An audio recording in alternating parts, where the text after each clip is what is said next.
दोस्तों 12 नवंबर 1996 की दोपहर के 3:55 पर कजाकिस्तान के Shymkent airport Kazakhstan Airlines flight 1907 Delhi के लिए उड़ान भरती है। ये एक बड़ा सा कार्गो एरोप्लेन था जिसके एक सेक्शन में पैसेंजर्स के लिए सिटिंग अरेंजमेंट की गई थी।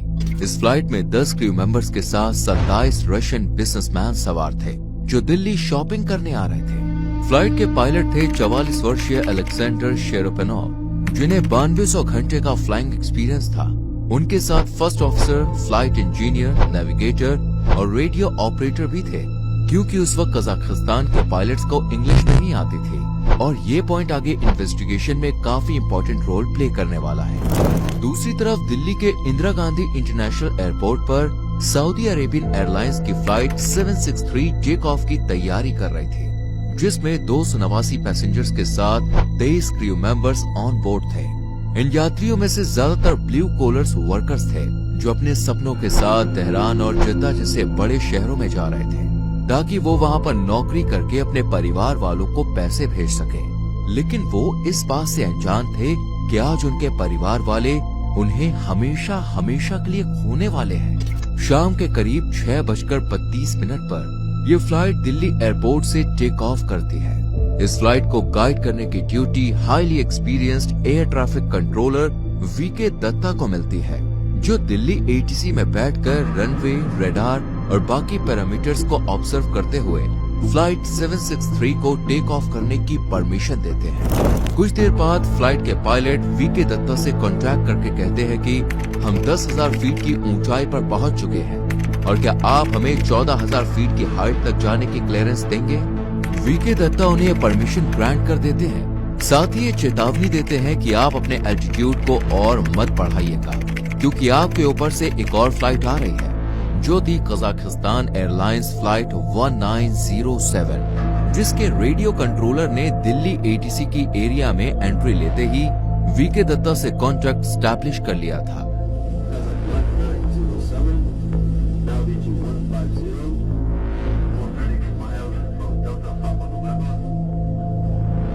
और अगली कम्युनिकेशन में दत्ता उन्हें कहते हैं कि आप दिल्ली एयरपोर्ट के इस रनवे पर लैंड कर सकते हैं लेकिन इस वक्त अपनी हाइट को 15,000 फीट पर मेंटेन करके रखिएगा क्योंकि आपके नीचे से एक फ्लाइट जा रही है।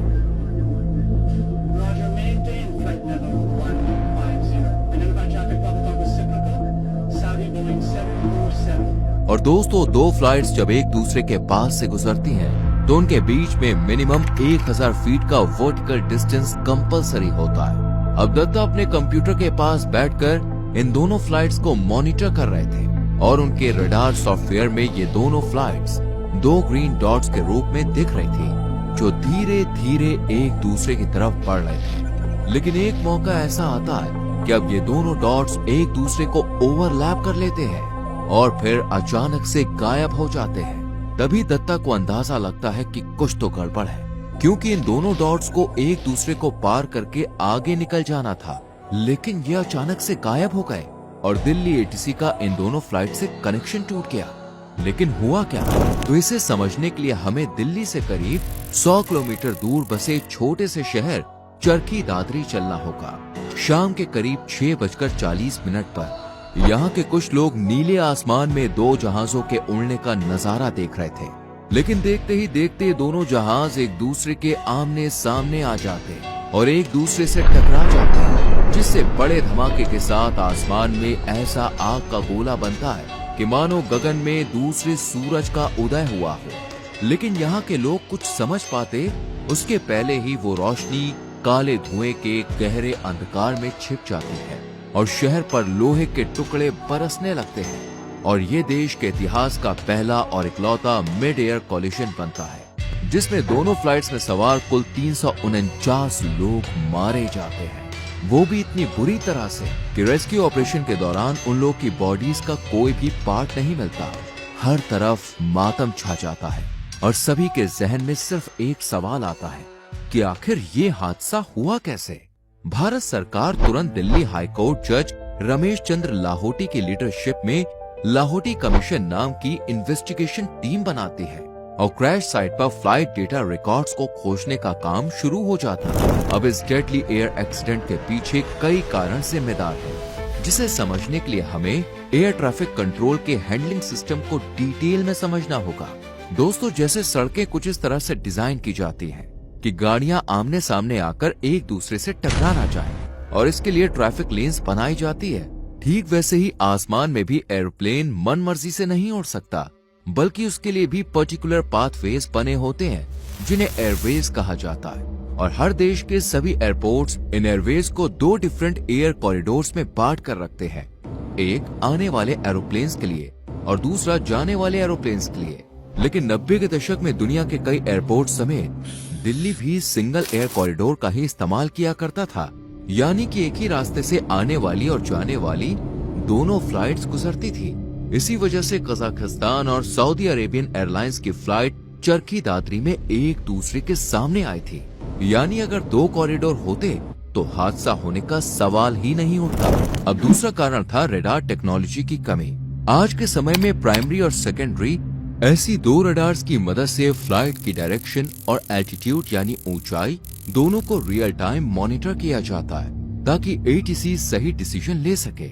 लेकिन उस दौर में सिर्फ एक रडार का इस्तेमाल होता था, जिसमें एटीसी को फ्लाइट की डायरेक्शन का तो पता चलता था, लेकिन ऊंचाई के बारे में जानने के लिए गाइडिंग ऑफिसर को हमेशा फ्लाइट के पायलट के साथ कम्युनिकेशन करना पड़ता था, जो उन्हें फ्लाइट के एल्टीट्यूड की जानकारी देते थे। और इस मिड एयर कोलिजन में भी वीके दत्ता पायलट्स की बताई जानकारी के जरिए ही उन्हें गाइड कर रहे थे। तीसरा और सबसे इम्पोर्टेंट रीजन था मिस कम्युनिकेशन। 1990s में कजाकिस्तान हाल ही में सोवियत यूनियन से अलग हुआ था, और वहाँ के रशियन पायलट्स का नाम काफी खराब था, क्योंकि कई ऐसे केसेस सामने आए थे जिसमें ऐसी शिकायत दर्ज हुई थी कि उन्होंने रूल्स फॉलो नहीं किए या सेफ उड़ान नहीं भरी। ऊपर से उन्हें इंग्लिश भी अच्छे से नहीं आती थी। इसी वजह से फ्लाइट में एक रेडियो ऑपरेटर को ले जाया जाता था, जो एटीसी के मैसेज को कन्वर्ट करके पायलट को सुनाता था, यानी कम्युनिकेशन में गैप आ जाता था। और Charkhi Dadri mid air collision में जब फ्लाइट डेटा रिकॉर्डर्स को कवर किया गया और पायलट्स के बीच होने वाली कम्युनिकेशन सुनी गई, तो पता चला कि सऊदी अरेबिया जाने वाला एरोप्लेन 14,000 फीट पर ही उड़ रहा था, जबकि कजाकिस्तान वाला जहाज 1,000 फीट नीचे आ गया था, और उसकी वजह से ये टकराव हुआ था। लेकिन वीके दत्ता ने तो उन्हें पहले से ही चेतावनी देती थी ना, फिर क्यों उन्होंने अपने एल्टीट्यूड को कम किया?